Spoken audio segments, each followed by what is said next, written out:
नमस्कार, स्वागत है आप सभी का। मैं डॉक्टर अर्चना शर्मा स्वागत करती हूँ आपका आपके अपने चैनल हिस्ट्री वर्ल्ड में। तो गाइस, जैसा कि आप सब देख सकते हैं, थंबनेल पे भी आपने देखा होगा और यहाँ भी सामने लिखा हुआ है। आज हम डिस्कस करने वाले हैं गुप्त काल के स्थापत्य कला के बारे में। गुप्त काल की अपनी आखिरी क्लास है। अभी तक की जो जितनी भी क्लासेस हुई है उसमें हमने एडमिनिस्ट्रेशन देख लिया, क्या वहाँ पे रेवेन्यू सिस्टम था, किस तरीका का साहित्य था, सारी चीजें देख ली ना। साहित्य में हमने विज्ञान से रिलेटेड चीजें भी देख ली हैं। अब हम देखने वाले हैं स्थापत्य कला के बारे में, किस तरीके की वहां पर स्थापत्य कला थी। तो याद करो, जब मैंने आपको धार्मिक जीवन पढ़ाया था उसी समय मैंने आपको बता दिया था कि यहाँ पर मंदिर निर्माण की कला का विकास जो है वो गुप्त काल से ही शुरू हुआ है। मतलब इससे पहले मंदिरों के निर्माण की कला का विकास नहीं हुआ था। अब देखिए, मंदिर निर्माण की कला कैसे होती थी।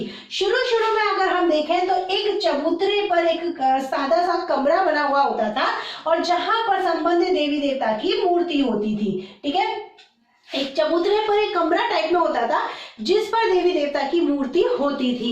लेकिन धीरे धीरे इस कला का विकास होने लग गया। देखिए, अभी अब तो सिर्फ और सिर्फ गर्भगृह है। देखिए, गर्भगृह उस जगह को बोलते हैं जहां पर मंदिर से संबंधित देवी देवता की मूर्ति रखी जाती है। जैसे कि अगर हम राधा कृष्ण की बात करें, राधा कृष्ण के मंदिर की बात करें तो गर्भगृह में किसकी मूर्ति होगी? राधा कृष्ण की मूर्ति होगी। ठीक है, तो सबसे पहले गर्भगृह का ही निर्माण किया गया। धीरे धीरे इस कला का विकास हुआ और धीरे धीरे यहाँ पर क्या हुआ, इसके चारों एक प्रदक्षिणा पथ बनने लग गया। इसके आगे देखा जाए तो एक मंडप बनने लग गया लोगों के लिए और यहीं से गाइस क्या हो गया, एक रास्ते का भी निर्माण हो गया जिससे अंदर सब जाती हैं। तो देखिए, पहले भी बता चुकी हूँ, हालांकि फिर भी आप यहां भी नोट कर लो, ये क्या है, ये है तोरण द्वार। ठीक है, जहां से आप मंदिर में प्रवेश करते हैं। आज के मंदिर को अपने माइंड में लेकर आओ, सारी चीजें क्लियर हो जाएंगी। जहां से आप प्रवेश करते हैं ये तोरण द्वार है और जहां बैठकर हम क्या करते हैं भाई, जहां बैठकर हम पूजा कर रहे हैं। क्योंकि देखो, गर्भगृह में जाने की तो हमको इजाजत है नहीं है ना, गर्भगृह में जाने की इजाजत। तो क्या है, जहां से हम बैठकर पूजा कर रहे हैं ये क्या कहलाता है, यही मंडप या सभा मंडप कहलाता है। ठीक है, अब इसके चारों ओर एक क्या बनाया गया है, प्रदक्षिणा पथ बनाया गया है जहां से आप क्या करते हो, परिक्रमा लगाते हो।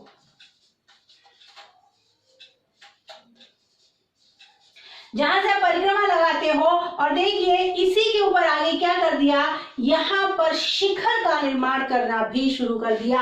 शिखर का निर्माण क्यों शुरू कर दिया, क्योंकि शिखर हमेशा आपने कहाँ देखा, मंदिर में, हर मंदिर में चोटी बनी हुई होती है ना, शिखर होता है ना। और वो कहाँ पर होता है, सभा मंडप इसके ऊपर थोड़ी ना मिलेगा, वो कहाँ होता है, वो उस जगह बना होता है जहां पर होता है गर्भगृह।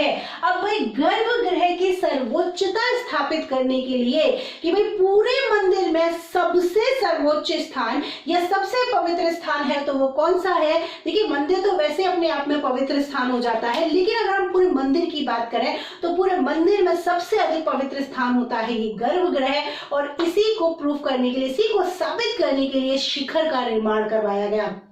देखिए, तभी तो इस गर्भगृह में हर किसी को जाने की इजाजत नहीं होती है। आपने भी देखा होगा, अपने मंदिर में सिर्फ और सिर्फ पंडित जी या वही सब जाते हैं।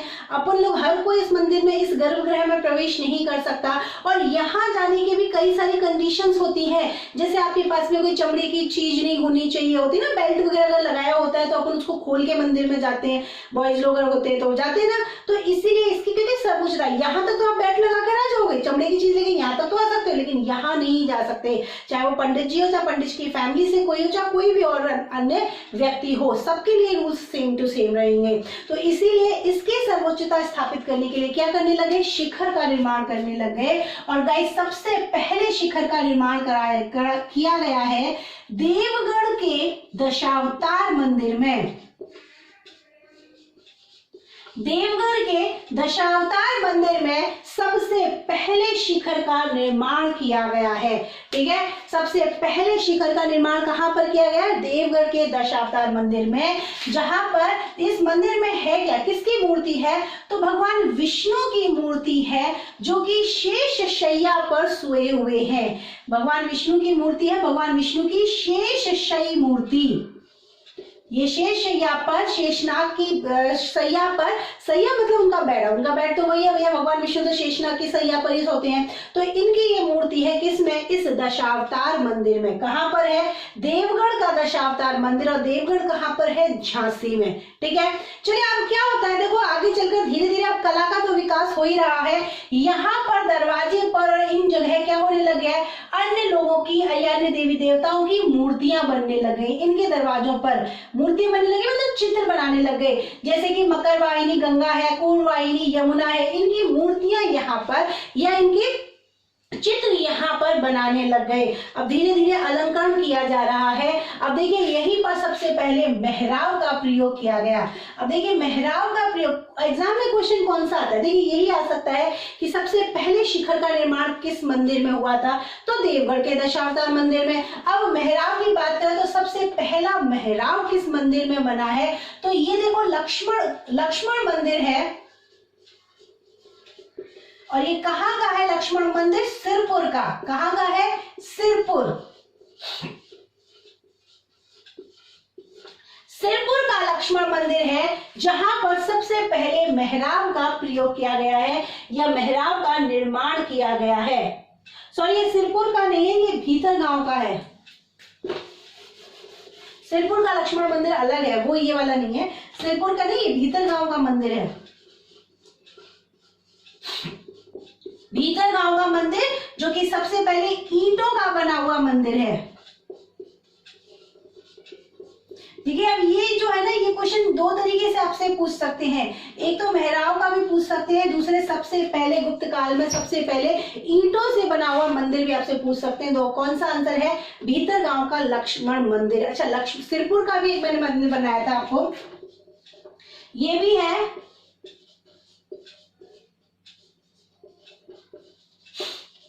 सिरपुर का भी लक्ष्मण मंदिर इसी काल में बनाया गया। देखिए अब इस मंदिर, इस समय की और क्या खास विशेषताएं थी, मैंने आपको पहले भी बताया था कि राधा कृष्ण की मूर्तियां बनाना या फिर गोपियों की कृष्ण की संगिनी बनाना, ये मूर्तियां जो है ना सारी की सारी गुप्त काल में ही शुरू हुई हैं। तो कुल मिलाकर हम ये कह सकते हैं कि मूर्ति कला का विकास कहाँ से होने लग गया है, गुप्त काल से होने लग गया है। अब देखिए तरह तरह के मंदिर बनने लग गए हैं, अलग अलग तरह की मूर्तियां बनाने लग गए हैं, हर तरीके का विकास हो रहा है। अच्छा, राजस्थान में भी एक गुप्तकालीन मंदिर है, पता है कहाँ पर है,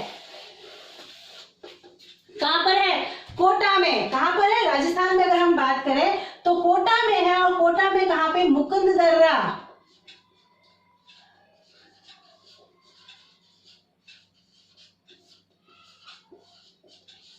कोटा में कहां पर, मुकुंद दर्रा, जो कि कहा क्या है, यहाँ ये भी क्या है, गुप्तकालीन मंदिर यहाँ से हमें प्राप्त हुआ है। और भी मंदिर देखें तो देखो बहुत सारे मंदिर हैं, जैसे भूमरा का शिव मंदिर है, तिगवा का मंदिर है, ये सारे के सारे गुप्तकालीन मंदिर है। चलिए सारे नहीं लिखेंगे, अब आपको यहाँ पर क्या लिखना है, देखिए इसके अलावा आपको यहाँ पर देखिए स्थापत्य कला सिर्फ और सिर्फ मंदिरों से संबंधित नहीं थी। आगे देखिए मंदिर के बाद में हम देखेंगे गुफा स्थापत्य।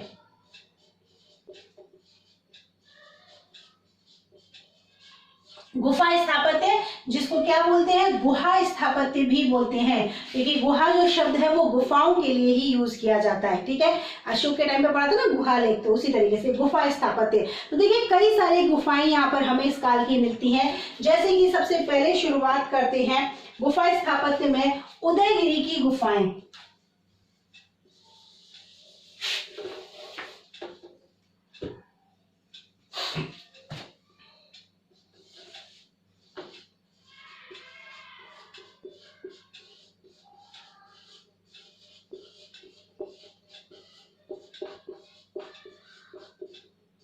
उदयगिरी की गुफाएं गाइस है कहां पर, तो मध्य प्रदेश में एक स्थान है जिसका नाम है विदिशा। विदिशा मध्य प्रदेश में ये गुफाएं हैं और निर्माण करवाया गया है वीरसेन साहब के द्वारा।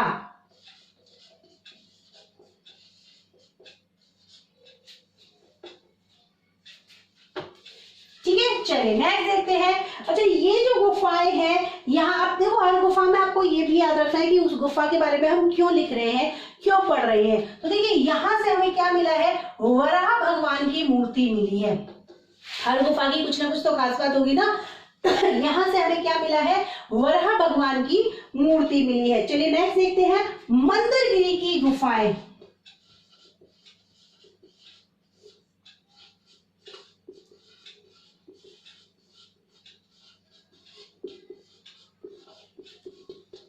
कहां पर है?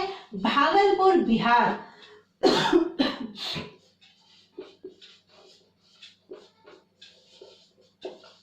देखो ये बिहार है, बिहार नहीं है, दोनों में अंतर देना, कंफ्यूज मत होना कभी भी।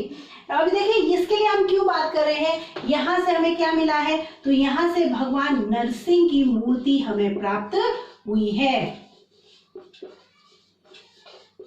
ठीक, कहां पर है? मंदरगिरी की गुफाएं भागलपुर बिहार में है। चलिए नेक्स्ट देखते हैं, अब अजंता एलोरा की गुफाओं की हम बात कर लेते हैं।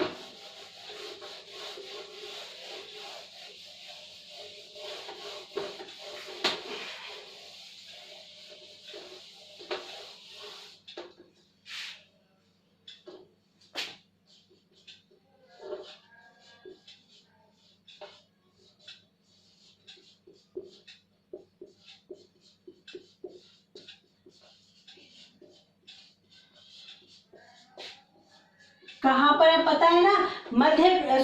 महाराष्ट्र के औरंगाबाद जिले। कहां पर है ये? औरंगाबाद जिले में।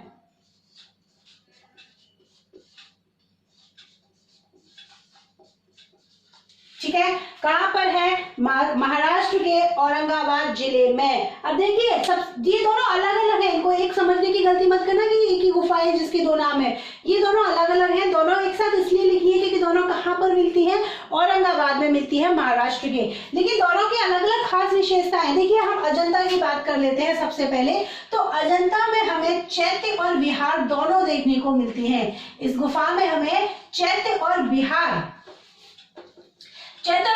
दोनों देखने को मिलते हैं। चैत्य का मतलब देखिए, चैत्य किस शब्द से बना है? चिता शब्द से बना है।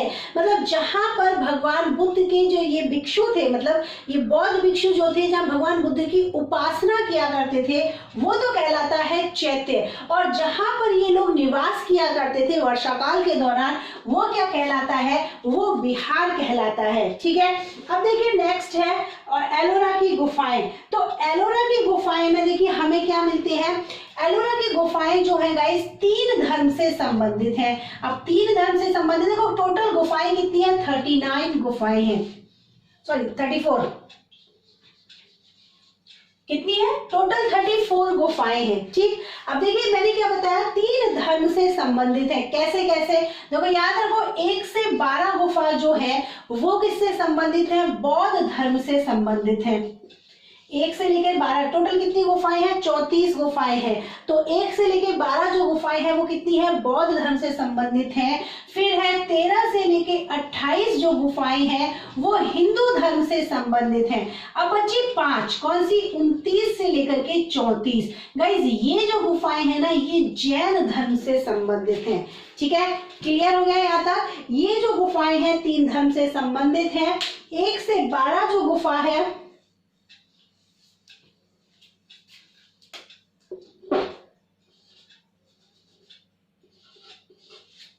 ठीक है, अब हुआ टोटल तो ठीक। 1 से 12 गुफाएं बौद्ध धर्म से संबंधित है, 13 से 29 हिंदू धर्म से संबंधित हैं और 30 से लेके 34 ये 5 गुफाएं जो है आखिर वाली, ये जैन धर्म से संबंधित है। ठीक है, चलिए और गुफाओं के बारे में देख लेते हैं। एक है बाघ की गुफा।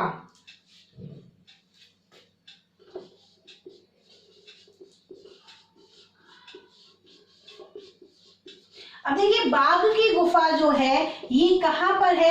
ग्वालियर।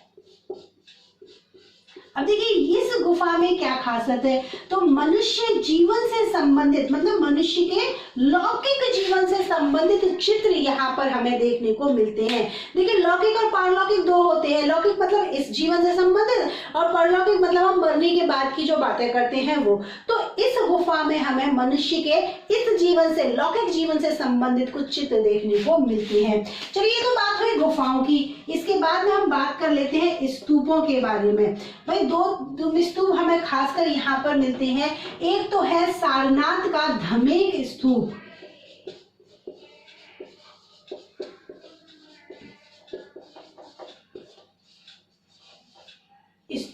ठीक है, अब देखिए इसको धमेक कहा जाता है कि जितने भी सारे स्तूप है ना वो सारे के सारे थोड़े से चबूतरे पर बने, मतलब जमीन से थोड़े से उठाकर बनाए गए हैं। लेकिन ये जो सारनाथ का स्तूप है ये जमीन पर ही बनाया गया है और इसीलिए इसको क्या बोलते हैं, धमेक स्तूप बोलते हैं। ठीक है, सारनाथ का धमेक स्तूप और दूसरा है मीरपुर खार स्तूप। मीरपुर खास स्तूप। ठीक है, तो ये है कुल मिलाकर के यहाँ पे बौद्ध धर्म की स्थापत्य कला। गाइस यहाँ पर अपना बौद्ध धर्म नहीं, गुप्त काल की स्थापत्य कला। वो स्तूपों से ही मुझे बौद्ध धर्म याद आ गया। चलो एनीवे, क्या बात कर रहे थे हम, स्तूपों की और गुफाओं की, मतलब कुल मिलाकर के गुप्तकालीन स्थापत्य कला के बारे में हम यहाँ पर डिस्कस कर रहे थे। जो अपना चैप्टर आज कंप्लीट होता है, आज अपना गुप्त काल पूरा कंप्लीट हो गया है। अब अपनी जो नेक्स्ट क्लास होगी ना उसमें हम कुछ इंपॉर्टेंट क्वेश्चन डिस्कस करने वाले हैं, कुछ ऐसे क्वेश्चन जो प्रीवियस क्लासेस में आ चुके हैं, प्रीवियस एग्जाम में आ चुके हैं, कुछ ऐसे क्वेश्चन जिनके आने की पॉसिबिलिटी है। तो मिलते हैं कल अपनी नेक्स्ट क्लास में। आज का वीडियो अगर पसंद आया हो तो वीडियो को लाइक कीजिए, दोस्तों के साथ में शेयर कीजिए, शेयर करना ना भूलिए, जिससे सारे के सारे आपके दोस्तों को इस वीडियो का और ऐसे और दूसरे वीडियोस का लाभ मिल सके। बेल आइकन को प्रेस जरूर कीजिएगा, जिससे आने वाले वीडियोस के नोटिफिकेशन भी आपको प्राप्त होते रहे। मिलते हैं कल अपने इसके कुछ क्वेश्चन आंसर्स के साथ में। Till then, thank you so much, bye bye.